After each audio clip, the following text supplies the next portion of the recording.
that I want to touch on there, you have one last handout for today, and we thought about not even talking about it, but it is important that we touch on these. These are the methods that scientists use to actually study the brain.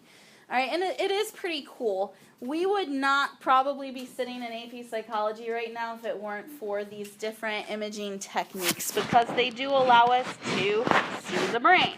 Okay, so this first one, EEG, this is the earliest, and if you see the picture up there, the way that EEGs work is through electrodes.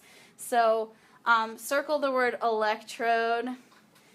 They basically, if you have an EEG, you are studying the electrical activity in the brain. Okay, basically how long it takes the brain to process stuff. So the advantage, this is the only thing I didn't type in for you, the advantage of an EEG is that it is non-invasive. You do not need to open up someone's head and do surgery to see the electrical activity. You just put those little electrodes on their head and you can kind of calculate the electrical activity. I believe EEGs are still used in like certain sleep studies. If you are having trouble sleeping or staying asleep, you can have an EEG done while you're sleeping, like in a clinic or at a hospital, and they can watch the activity in your brain to see what the problem is. Are you reaching REM? Are you, why aren't you getting the sleep that you should be? The downside, the disadvantage to an EEG is you're not seeing the brain. You're just seeing the activity. So you don't get to see the structure of the brain. You don't see the anatomy, the makeup. Okay? And so it's good, but not like, if you want to see if there's a tumor in someone's brain. This isn't going to do the job. So that brings us to the CT or CAT scans that were developed in the 70s. I want you to circle the word X-ray there. So X-rays are how CAT scans work, and they do produce 2- and 3-dimensional images of your brain, so that is a good thing. It shows structure, so underline the word structure of the brain, so this one's better than EEG in that you can see structures. Also an advantage is you can detect blood flow, so you can see how blood is moving, and you can also detect tumors. If there's too much blood going to one structure, or the one structure looks like it has a growth or something, you could actually detect those tumorous areas. What do you think is the downside of this? It's an X-ray. It's an X-ray, why is that bad? Radiation. Small trace amounts of radiation. If you're having one CAT scan, you'll be okay. All right, but you wouldn't want to do like a CAT scan a day for the rest of your life. Too much. Okay, too much radiation. So, the next thing that was developed to get away from the X-rays is called a PET scan. And for this one, I want you to underline or highlight the word radioactive glucose. Sounds kind of scary. It is a little scary, actually. PET scans were developed to get away from X-ray radiation, but what happens is they actually give you this radioactive glucose, and because our brains are such energy hogs, they're able to watch the way that our brain consumes the glucose. It's kind of cool. And this is actually a picture of someone, what is that, inside somewhere. So PET scans can be done anywhere. MRIs can be done anywhere in your body. We're talking specifically about brain. But how this works is the doctor can literally watch how the deep structures in your brain are consuming glucose, and in doing so, they can ask you questions and see, as you answer, where the glucose is going. So, I'm asking her this question about, math, and look, the glucose is all going to the left side of the brain. So questions can be asked, and then they watch how the glucose moves around in your brain. It's kind of cool. But what's the downside? there again, you have radioactive glucose in your body. Again, one-time deal, it's not a big deal. A few times, probably not a big deal, but you wouldn't want to have a PET scan like every day for a year. All right, too much.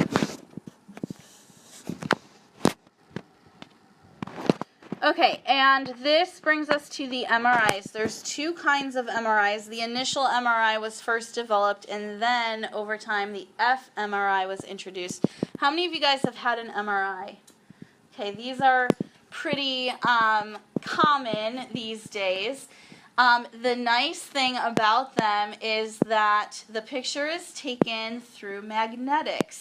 So underline wherever you want. Here's the word magnets. There's the word magnet first.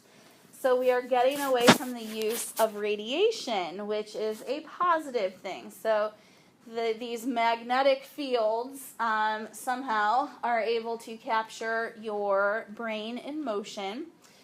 You get very clear, detailed images of the brain. You don't have any injections, like no glucose radioactive injections. So the positive side of an MRI, and let me go over here to fMRI. The F stands for function or functional MRI.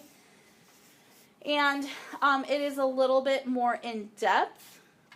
These magnetic fields create these images, or they almost look like slices of your brain.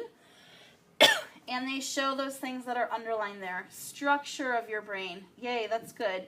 Density. Okay, are there anything missing? Location of brain material. It's almost like the fMRI is a combination of the old school MRI with the PET scan without using radiation. That's why so many of you guys have had them. That's why so many people use them, because it does show you such a clear picture. What is the downside of an MRI? Anyone know?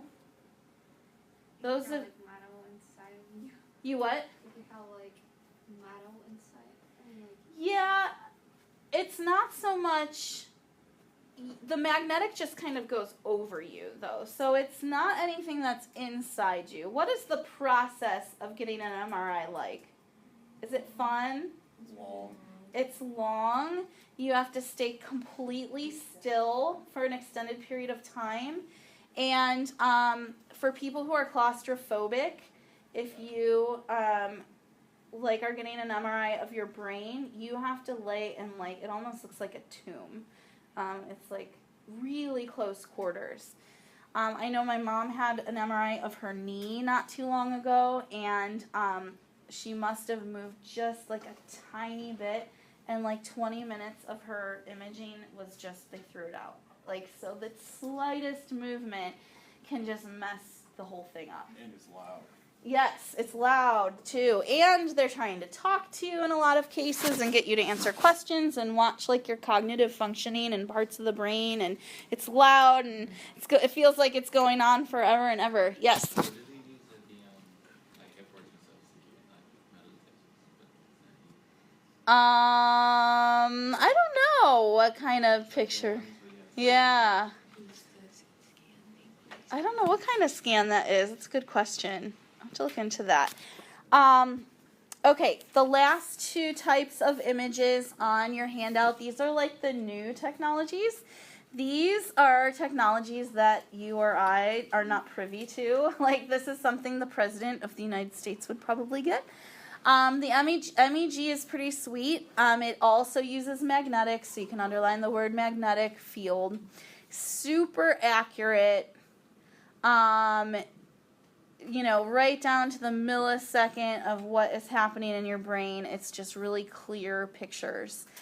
It's super expensive. That's the major disadvantage, because we really all don't have access to it. Our insurance companies probably wouldn't approve the use of that for us, okay, unless your doctor could really convince them that it's necessary. But for a knee injury, you're not going to probably get an MEG. Which, check this out, the DTI is even more interesting, because for the first time it kind of takes what the technology of the MRI and it tracks water molecules in the brain, and it actually allows doctors and researchers to see actual axons and work. It can see through the white matter of your brain. It can see, look at these pictures, it can see complex nerve fibers, like really, really minute detail. What's nice about this is it helps doctors detect disorders, like, let's say you have, depression. They're hoping this can kind of pinpoint, where the problem is starting. Downside, super expensive. Also, it's 15 minutes, at least 15 minutes longer than any standard MRI. So you're laying there a long time trying not to move. So, kind of cool stuff. I mean, really, just know, like, the main technique. Which ones use magnets, which ones use x-rays, which ones use the electrodes. That's the meat of what you need to know. Okay? All right, there's just like a minute left.